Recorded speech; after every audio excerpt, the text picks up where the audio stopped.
All right, hello. Welcome back to the classroom. Today, we are going to take a quick trip to the kingdom of Lexis. All right, and then we're going to be learning some really exciting words. I know you're going to love them. So come with me. Let's go. Number one, we have a popular word here called belligerent.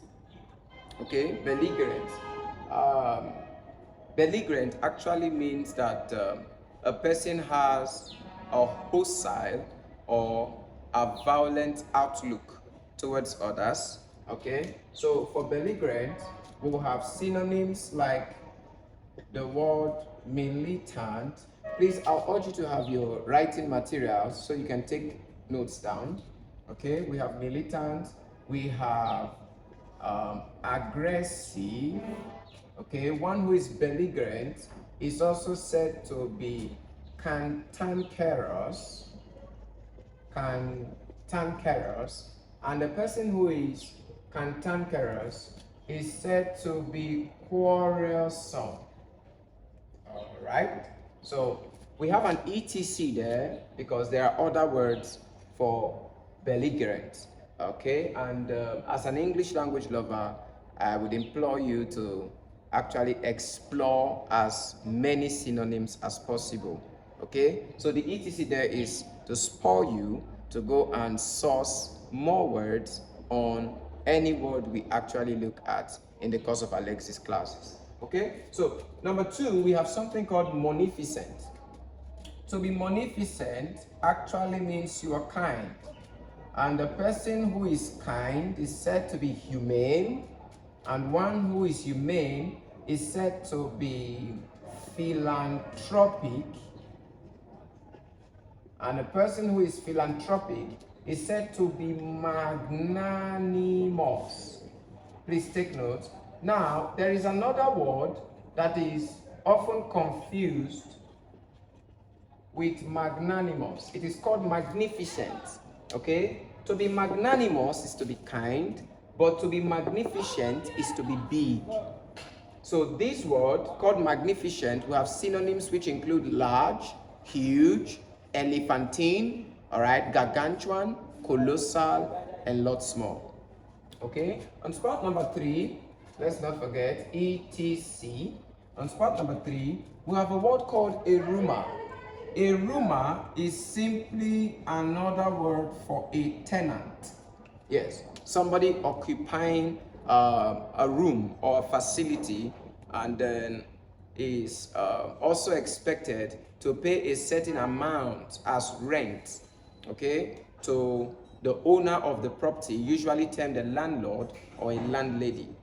It is also important to note here that the amount of money you pay for occupying a room or an apartment or an accommodation, all right, especially when it's not a hotel or something of that sort, that amount of money you pay is not called a rentage. That's wrong English. It is called your rent. So I would implore you to avoid the use of rentage, okay?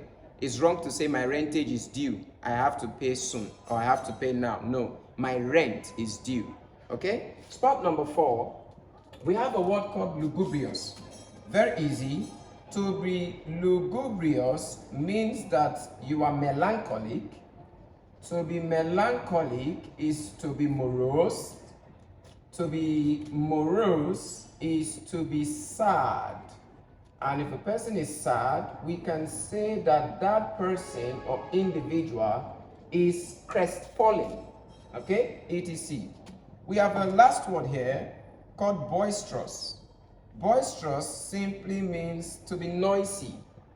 And when a person or a place is noisy, that person, or rather a place, is said to be chaotic, meaning is full of chaos.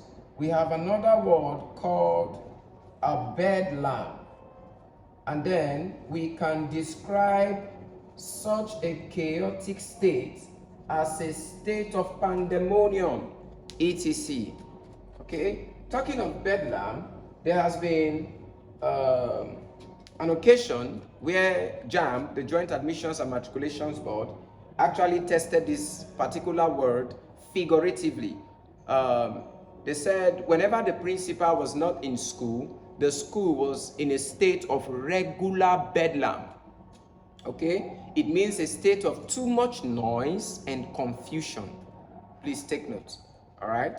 You know that in exams, words like this can be tested under something we call statement interpretation. Okay? So an examiner gives you a statement containing probably one of these guys, and then you are expected to tell the meaning of that statement. Okay? So if you read a statement like Mr. Let's say Spencer is quite a belligerent man, all right? And then you are asked, this statement means that. What you're expected to do is interpret the statement based on the meaning of the word belligerent. So what we are saying in earnest is that Mr. Spencer is aggressive. He is warlike. Are you there? He is troublesome, always spoiling for a fight. That's what we're talking about. Okay? If you find a statement like the former governor of a certain state has been known for being munificent. Are we there? It means he has been known for his kindness, his acts of philanthropy. That's what we're talking about. All right? So these are basic words that examiners love to test students on year after year, exam after exam. I urge you to commit them to memory and practice them as often as you can. I tell my students that the easiest way to know words is by continuous usage. Keep using these words. When you chat, when you communicate, whether informally or formally, ensure that you employ them. All right? Whatever you do constantly stays with you. You are reminded always of it. It almost becomes as though it were a second nature. Okay? So on that note, I'm going to draw the curtain here. Thank you again for keeping a date with me on Language. I'll see you some other time in the kingdom of Lexis. Do have a lovely time.